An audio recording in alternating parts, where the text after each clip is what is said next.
Here we have another horse to look at conformation, and this horse is a pure thoroughbred. He is 14 years old. He has just been purchased by his new owner about 6 weeks ago. So we're really absolutely at the beginning of his training program. And what I always like to do in the beginning is to have a look at the actual conformation of the horse. Not that we're vets, not that we're doing anything other than with this specific conformation, these would be good exercises to use from a riding, a round penning and a lunging situation to make him live forever. Because when we buy a new horse, we obviously want him to be here forever. What I do to start with is I look at the overall horse, and you can see he's a tall horse, he's a thoroughbred, he's quite a rangy horse. He has competed up to prelim eventing, which is what he was bred for, but obviously we are starting at the very beginning. So I look at the overall horse first of all, and you can see that, like so many thoroughbreds, he's a little bit high behind. So does that matter? He's sound, right, but it might make us think about how we're going to do a schooling program for him.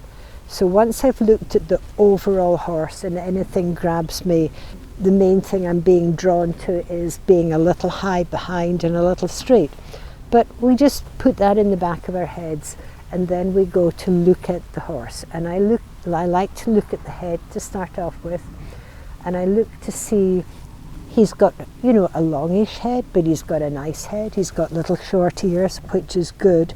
And then I'll take my 2 fingers, good boy, and I'll run them in behind the jaw here, because there's a space between the head and the skeleton here and the vertebrae in his neck. So if I put my fingers into this joint here, I should be able to get my 2 fingers in, right?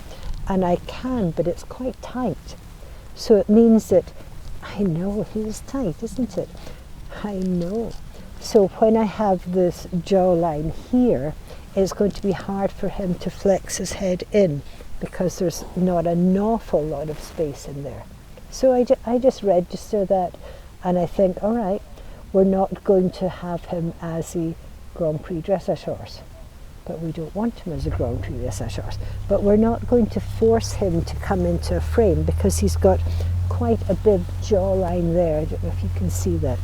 And then I look here. I know, darling. Good boy. Just stand there a minute. Stand. Good boy. All right. I look at the way the neck is set on, and the neck is, he's a little tight in his neck here. All right. But he's got a nice top to he's got a nice line to the top, right? Or there's the potential to build the right muscle. He's not too short in the neck. The withers are not set down too low, so all of that's going to be very nice, very good. His shoulder, he's got quite a nice slope to his shoulder, so that's going to help in how he actually moves. The main thing that I'm seeing in the head neck area is a little bit of tension in the jaw here, and from a bodywork point of view, he's tight in this atlas axis area. So that would be the work of a body worker to help him become a little bit more relaxed about life and would ride better. Good man. So then I can either go down the leg or I can go across the back, and usually I go across the back to start with. So we've got this quite nice sloping shoulder. Okay, we've got the withers well set on here. Weight wise, he needs more weight, all right? And we're going to do that over a period of time, but it's quite nice to look at conformation when they don't have a lot of muscle and they don't have a lot of weight, because we can see if there's any problems. And his withers, the saddle is going to sit nicely on him, there's going to be enough room, and he's going to ride out in front. So I like that, even though I'd like to see an awful lot more muscle on his back. Then I run my hand along his back, and I can feel that as I run my hand along, he is higher behind. And it's quite common in a lot of thoroughbreds. They're a little bit high behind, and consequently they're a little bit straight with the hind leg. All right. So what does that mean? It means that he basically is walking a little bit in his high-heeled shoes, and it's going to cause more concussion type things as he gets older. So a lot of people might say, oh, you need to inject his hocks.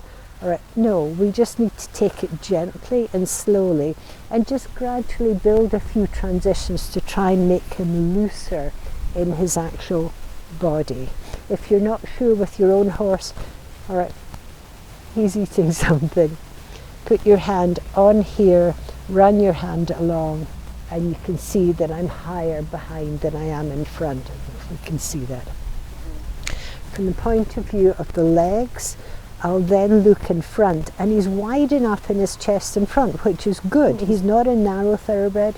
He's wide enough, so there's a lot of heart room, which is good. If I run my hand down his leg, can we get this leg to go back a little, honey? Good boy. Good boy. That's a boy. Good boy. You can see there that the hind leg is straighter behind when he's standing like that.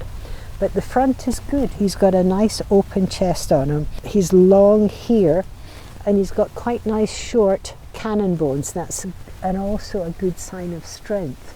You know, a lot of thoroughbreds will have very long cannon bones, which makes them weaker. He's not got bad front legs on him at all. There's maybe a little bit of a curve here.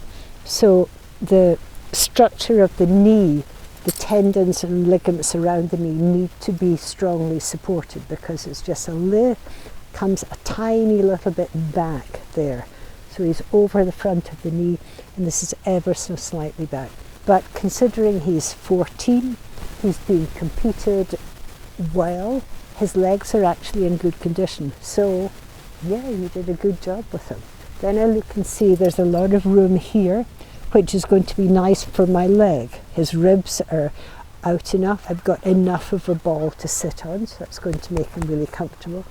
And then again, we come back to the main issue that I see is this, good boy, this very much straightness in the hind legs. That's usually all I do with the first time of doing conformation with a horse, because it's really about now, how do I get this horse in better condition, and what sort of exercises am I going to do? You'll be glad to know we're not going to be doing a lot of galloping around just yet, because we need him to do the nice, slow, easy stuff. It takes about a year to get to know a horse.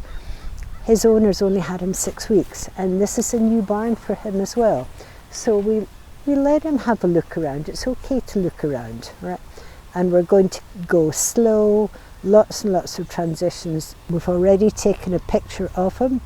We'll take another picture in another 6 weeks and just see how much that muscle is developing on him.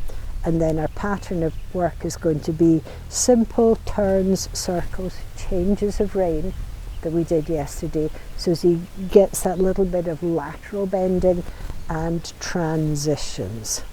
And that's going to be what we're doing with him. It's kind of what you knew. There's not a lot of the wrong muscle built on him. He's a little bit wider here, but we're going to stretch that whole top line. So our first conformation evaluation is only conformation. This is the skeleton of the horse. When we start to work, you can see what muscles are being used. Are we building the top line muscle, or are we building the really tight underneath muscles? The homework, or his schooling pattern, is going to be slow, let him get used to the place, have a wander around, go into every ring, let him see the rings, and then starting to do walk, trot, turns, circles in a nice easy rhythm like we did yesterday, right?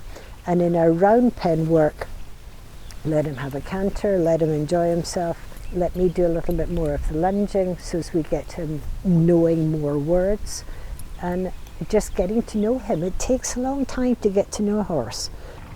Okay. Yeah. Thank you, Jane. All right, you're so welcome. It's interesting to actually look at different horses.